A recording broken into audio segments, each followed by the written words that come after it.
Hey guys, welcome back to our YouTube channel Biology Career Guidance. ఈ వీడియోలో మనం microbiology previous year questions MSc entrance exam కోసం అడిగినవి solve చేద్దాము. Okay, let's get started.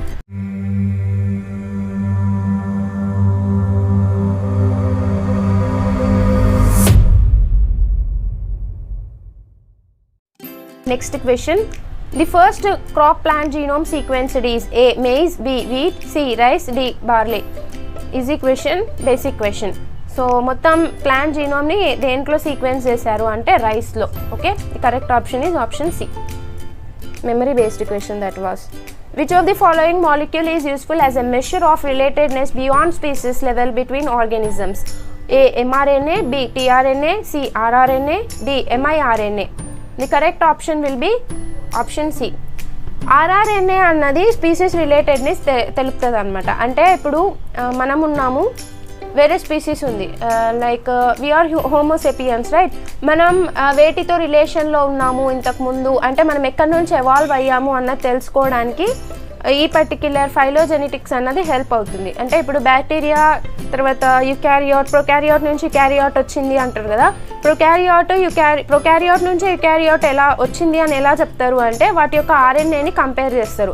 ఎందుకు ఆర్ఆర్ఎన్ఏనే compare చేయాలి అంటే rRNA is the most stable అనమాట. అంటే ఇది మారదనమాట, ఒక స్పీసీస్ నుంచి ఇంకొక స్పీసీస్కి ఇది మారదు. కాబట్టి స్పీసీస్, మన స్పీసీస్ ఇంకొక ఆర్గానిజం యొక్క స్పీసీస్ ఒకటేనా కాదా అని తెలుసుకోవాలంటే ఆర్ఆర్ఎన్ఏని కంపేర్ చేస్తే ఒకటే ఉందనుకోండి, మనం అక్కడ నుంచి ఎవాల్వ్ అయ్యాము అని తెలుసుకుంటాం.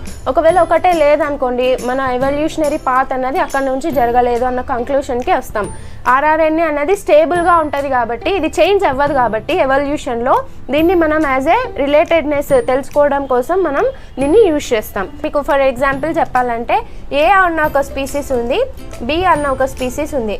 ఇవి రిలేటెడా కాదా అని తెలుసుకోవాలి అని అనుకుంటే ఏ యొక్క ఆర్ఆర్ఎన్ఏ సీక్వెన్స్, బి యొక్క ఆర్ఆర్ఎన్ఏ సీక్వెన్స్ని టెస్ట్ చేస్తామన్నమాట. ఇవి రెండు మ్యాచ్ అయ్యాయి అనుకోండి, సిమిలర్గా ఉన్నాయి అనుకోండి, అప్పుడు బి అన్నది ఏ నుంచి ఎవాల్వ్ అయ్యింది అని చెప్తాం.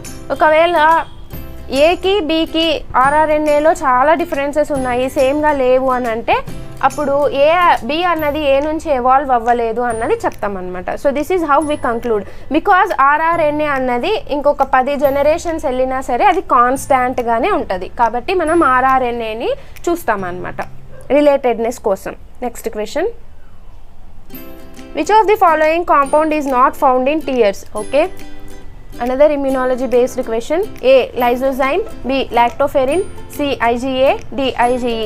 Easy question again. Not found in tears, ఏది కింద ఇచ్చిన వాటిలో ఏది టీయర్స్లో ఉండదు. లైజోజైమ్ ఉంటుంది, ఇన్నెట్ ఇమ్యూన్ సిస్టమ్ గురించి చెప్పేటప్పుడు మీకు చెప్పాను నేను.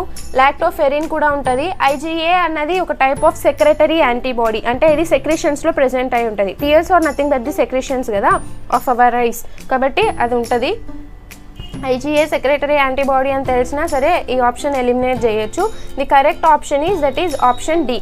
IgE అన్నది టీయర్స్లో ఉండదు. Next question. Beta oxidation of fatty acids takes place at A. Peroxisome, B. Mitochondria, C. Mitochondria and peroxisome, D. Mitochondria peroxisome ER. Okay, beta oxidation అన్నది మెయిన్గా ఏ ఆర్గానెల్లో జరుగుతుంది అన్నది question. Beta oxidation of fatty acids మెయిన్గా మైటోకాండ్రియాలో జరుగుతుంది. And there are different types of oxidations like alpha oxidation, omega oxidation. Okay, the correct option is B. B అన్నది ఎందుకు అన్నది చెప్తాను, ఇక్కడ ఎక్స్ప్లెనేషన్ ఉంది. బీటా ఆక్సిడేషన్ మాత్రమే ఎక్కడ జరుగుతుంది? మైటోకాండ్రియాలో జరుగుతుంది. ఆల్ఫా అండ్ బీటా ఎక్కడ జరుగుతుంది? పెరాక్సిజోమ్స్లో జరుగుతుంది. ఒమేగా ఆక్సిడేషన్ ఎక్కడ జరుగుతుంది? ERలో జరుగుతుంది, ఎండోప్లాస్మిక్ రెటిక్యులంలో జరుగుతుంది. మనకు ఇక్కడ క్వశ్చన్లో ఓన్లీ బీటా ఆక్సిడేషన్ అడిగారు కాబట్టి మనం మైటోకాండ్రియా అన్నాం. ఒకవేళ బీటా ఆక్సిడేషన్, ఆల్ఫా ఆక్సిడేషన్ అని అంటే అప్పుడు పెరాక్సిజోమ్ అంటాం. లేకుండా ఒమేగా ఆక్సిడేషన్ అని అంటే we will go for ER. Okay, hope this video is helpful for you guys. If you like this video, please hit the like button, subscribe the channel and share it with your friends. Thank you for watching. ఈ video చాలా length అవుతుంది కాబట్టి ఈ వీడియోని ఇక్కడితో నేను stop చేస్తున్నాను. మరి ఇంకా కొన్ని క్వశ్చన్స్ నెక్స్ట్ వీడియోలో ఈ వీడియో చాలా లెంత్ అవుతుంది కాబట్టి ఈ వీడియోని ఇక్కడితో ఎండ్ చేస్తున్నాను. ఇంకా కొన్ని క్వశ్చన్స్ నెక్స్ట్ వీడియోలో సాల్వ్ చేద్దాం. Hey guys, welcome back to our YouTube channel biology career guidance. ఈ వీడియోలో మనం కొన్ని మైక్రోబయాలజీ PYQ'sని సాల్వ్ చేద్దాం that were asked in MSc entrance exams. This is a part 2 video. Part 1 video already ఉంది, link నేను డిస్క్రిప్షన్ బాక్స్లో ప్లేస్ చేస్తాను. పార్ట్ 1 వీడియో కూడా వాచ్ చేయండి. ఓకే, ఇంకా కొన్ని క్వశ్చన్స్ని మనం నెక్స్ట్ పార్ట్లో సాల్వ్ చేద్దాము. Until then, if you like this video, please hit the like button, subscribe the channel and share it with your friends. Thank you for watching.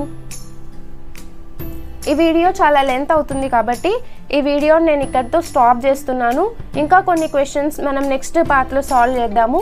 Until then, hope you like this video. Please hit the like button, subscribe the channel and share it with your friends. Hey guys, welcome back to our YouTube channel Biology Career Guidance. ఈ వీడియోలో మనం part 3 MCQ'sని solve చేద్దాం from various previous year questions. Hey guys, welcome back to our YouTube channel biology career guidance. ఈ వీడియోలో మనం part 2లో stop చేసిన క్వశ్చన్స్ని సాల్వ్ చేద్దాము. MSc microbiology entrance exam related previous year క్వశ్చన్స్ని. Okay, let's get started.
Bye.